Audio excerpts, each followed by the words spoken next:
Usted está viendo Aportando RD y nosotros estamos aquí siempre acompañados con el mayor general doctor Miguel Ángel Cordero, quien en este momento pues vamos a arribar a un tema yéndonos al Medio Oriente, viendo los conflictos en el Medio Oriente. Óyeme, el ser humano es un ente de conflictos. ¿Por qué? Porque a veces nos preguntamos bajo qué condiciones nacemos. Generadores de conflictos desde que abrimos los ojos. De antes de desde el vientre de su madre están ahí pateando. Estábamos tratando desde hace un momento la violencia, pero el ser humano nace bajo un esquema de violencia. Porque el simple hecho de extraer un niño, una criatura del vientre de la madre, sea por la vía, como le llaman los médicos, natural o por cesárea, ya es un acto de violencia. Porque si es por cesárea, es una violencia abrirle el vientre a una madre para poder sacar a una criatura. Y que con la gracia de Dios nazca vivo y viable. Pero también se le puede enredar el cordón al niño. ¿Y por qué? El simple hecho de, yo no sé si lo están usando todavía, que le dan una nalgadita ahí para que el niño grite. Sí, le dan la nalgada porque ahí es que se sabe si no nació nati muerto. Hay niños que no lloran y ya tienen que darle... Pero es un acto de violencia. Claro, entramos ahí a trompada pura. Entonces, como estamos hablando precisamente de los conflictos, vamos a referirnos a los conflictos en el Medio Oriente. ¿Cómo pretendemos que no existan conflictos si los conflictos nacen con el hombre? Y cuando nos referimos al hombre, nos referimos a la mujer, claro. Yo no discrimino con eso. Para mí, Dios creó al hombre y eso agrupó a la mujer. Cada quien tiene su criterio. Pero dentro de los conflictos del Medio Oriente, nos preguntamos por qué los conflictos. ¿Será producto de lo que dijo este honorable profesor de la Universidad de Harvard, Samuel P. Huntington, en su obra Choque de Civilizaciones? ¿Será el resultado de un choque de civilizaciones? ¿O será el resultado de que nosotros no nos ponemos de acuerdo y entendemos que como nacemos y nos reproducimos, la tierra se reproduce también? No, la tierra no se reproduce. La tierra no se reproduce y tenemos que aprender a convivir en un espacio o aprender a convivir en el mal. Porque ni el mal lo queremos respetar. Ya cada quien quiere agarrar su porción en el mal. ¿Tú te imaginas que te digan a ti, te voy a dar una parcela en el mal, tienes que cercarla? No, aquí hay gente que sí, que te la venden y te la regalan.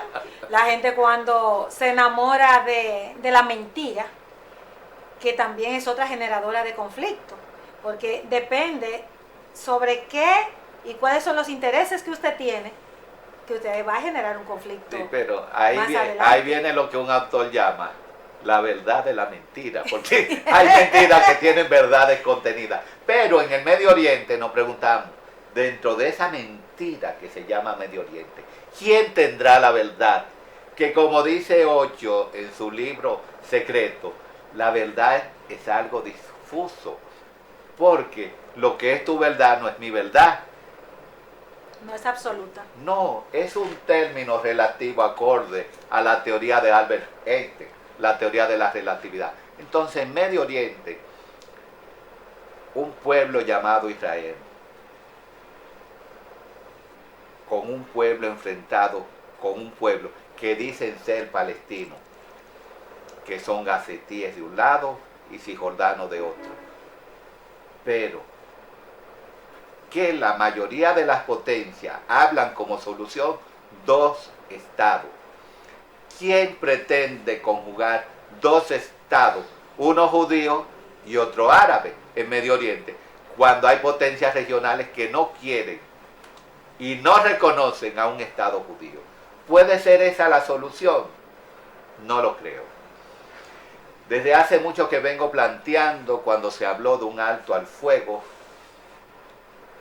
en la zona de Gaza, dije, eso es una utopía. Y aunque Israel estaba prácticamente dando a entender que estaba de acuerdo con esto. Dije, eso no es cierto. Esa es, dentro de la mentira, la gran verdad. Porque Israel no va a ceder un milímetro. ¿Por qué lo decimos? Porque como conocedor de lo que se llama el concepto de las operaciones bélicas, debemos tener bien claro que no puede detener una operación bélica a mitad del camino, porque eso le permite a las fuerzas contrarias reconstituirse para posiblemente, posteriormente, tomar la iniciativa. Después que una fuerza se debilita, usted no puede permitir que se reconstituya para que luego realice lo que se llama una contraofensiva. Por ejemplo, el caso de Rusia y Ucrania. Ordénenle a Rusia un alto el fuego. No lo va a aceptar ni lo va a reconocer. Sin embargo, Rusia quiere un alto al fuego en Gaza. ¿Por qué? Porque no es su guerra. Y aunque ellos hayan colaborado con este conflicto en el Medio Oriente, que vuelvo y les repito, el grupo Hamas, como una filial, una subsidiaria de Irán, un grupo proxy de Irán, no sabía que las acciones del 7 de octubre del 2023 iban a llegar hasta Rafah. Se entendió y se interpretó que eso iba a ser una escaramuza por parte de Israel de una semana, pero no pensaron que las consecuencias iban a llegar hasta donde han llegado. El que inicia una guerra sabe cómo la inicia, pero no sabe cómo la termina. Porque cuando un Estado inicia una guerra, debe estar consciente de que los resultados de la guerra no siempre le van a ser favorables. Y la mejor forma de evitar una guerra es no comenzándola. ¿Por qué lo decimos? Porque la guerra es un ser vivo. Es un ser vivo. Nace, crece y muere. Nace inicialmente a través de unas pequeñas escaramuzas que le llaman algunos autores las guerras híbridas. Las guerras híbridas, ¿qué son? Son encuentros a través de pequeños ataques de información y de desinformación, ataques cibernéticos, escaramuzas en lo que se llaman las zonas gris de pequeños conflictos migratorios.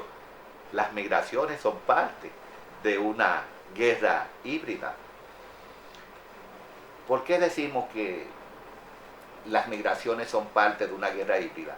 Claro, porque debilitan el poder nacional, la capacidad política, económica y social de un Estado hacia el cual usted quiere de una manera deliberada minimizar, reducir sus capacidades, que fue el conflicto precisamente antes de la guerra Rusia-Ucrania que se estaba suscitando entre Bielorrusia y Polonia. La frontera de Polonia con Bielorrusia, eso se llenó de migrantes, porque Bielorrusia trajo de Afganistán, trajo de diferentes lugares, una serie de pobladores prometiéndole espacio, y se lo metió en la frontera ahí a Polonia, para que cruzaron mucho. Pero cuando Polonia se dio cuenta de eso, le puso un freno inmediatamente y selló su frontera. Aunque tuvo problemas con la Unión Europea, pero protegió y selló su frontera de una manera, porque sabía, cuando yo vi esa acción de Bielorrusia, digo, hay problema en otro ámbito. Hay problema en Ucrania, que ya se visualizaba una confrontación desde el punto de vista político institucional con Rusia. Entonces, cuando usted ve que un Estado está recibiendo una fuerte oleada de migraciones, asústese. Y las migraciones, que son parte, son el preámbulo de un proceso de guerra híbrida, usted no sabe lo que lleva. En la frontera sur, por ejemplo, de los Estados Unidos, todos esos migrantes, todo el que inmigra por esa frontera, no se sabe quién es. Ahí hay afganos, ahí hay rusos, ahí hay bielorrusos, ahí hay de todos los especímenes. ¿Con qué intenciones van? No se sabe. Pero casi siempre, doctor, como usted dice, tiene alguien dentro que está motivando y atizando esos migrantes. Claro. Porque eso no es coincidencia. No, pero eso que sucede, por ejemplo, en la frontera sur de Estados Unidos, China que tiene, me parece que frontera con 14 países, nadie coge entra. para allá, nadie entra allá, nadie entra, pero a Rusia tampoco, nadie le entra así. Entonces, ¿por qué Estados Unidos? Y quisiera yo preguntar, doctora, Que solo tiene dos fronteras, una al norte y otra al sur. y yo quisiera preguntar, usted que ha estado aquí en las zonas del Caribe, donde usted tiene a Trinidad y Tobago y Sí. tiene a Venezuela, ¿cuántos venezolanos habrán en Trinidad y Tobago? ¿Se habrán ido muchos venezolanos para allá? Yo creo que debemos estudiar eso, No. a ver si hay tantos No, ahí. ¿sabes por qué? ¿Por qué? Porque hay una ley de la geopolítica que habla, ley de los motivos económicos, y otra ley que habla, la ley creciente de la cultura, que no lo identifican a ellos con esas pequeñas islitas. En primer lugar, porque no tienen culturas afines. Y ellos saben... Pero que nosotros no tenemos cultura afín con Haití, mire cómo estamos. No, pero es que nosotros compartimos... Ni con idioma, ni nada. Compartimos fronteras con Haití y estamos obligados a vernos con ellos face to face, y en ese sentido nosotros... Eso era lo que yo quería decirle, doctor, que yo veo que Venezuela y Trinidad y Tobago están pegaditos, entonces Venezuela, nosotros estamos más lejos de Venezuela y aquí están más venezolanos que allí. Ah, pero ¿por qué? Porque nosotros... ¿No tenemos ahí una política? No, nosotros, ellos son, esas islitas pequeñas, exigente, ejercen más su soberanía que cualquier estado grande. Era a lo que yo quería llegar. Sí, porque que nosotros teníamos fronteras abiertas con Venezuela y entraban sin visa, sin nada, como tenemos con El Salvador, como tenemos con Ecuador, que yo dije en un programa aquí mismo, en Aportando RD, que esos acuerdos hay que revisarlos, porque aquí están ingresando muchos mareños, sí, muchos muchachos buenos de la Mara, y los chinitos, aquí están entrando los chinitos también de noche, de día, a toda hora. Tú sabes que salimos del tema del Medio Oriente. No, lo que estamos haciendo es como un derecho comparado. Derecho comparado, el por qué aquí sí y por qué allí no. Y quiénes son los que motivan las migraciones. Y si hay alguna componente dentro de un país que motive un flujo de migrantes mayor que en otros países. Sí, lo que pasa es que hay unos estados que, dadas sus condiciones económicas, resultan ser atractivos. Y recuerda que las palomas solo vuelan donde hay pan. Sí. Entonces, en el Medio Oriente, este conflicto que estamos viendo de una serie de fuerzas proxys de Irán, como son el grupo Hamas, que está diezmado, podríamos decir, en un 85%. Sus últimos reductos están contenidos en el sur, allá en Rafat. Y tenemos a Hezbollah en el Líbano y tenemos a los hutíes, no en Yemen, sino en la capital de Yemen, en Sanaa, que controlan una población de casi 21 millones de habitantes y que mantienen en crisis lo que es el comercio internacional que cruza a través del canal de Suez. Pero esa zona conflictiva, decíamos, que puede ser el resultado de una desavenencia de la historia, mediante la cual cada quien se atribuye el derecho a la posesión de ese espacio geográfico, históricamente. ¿Tiene que ver la religión? Es posible,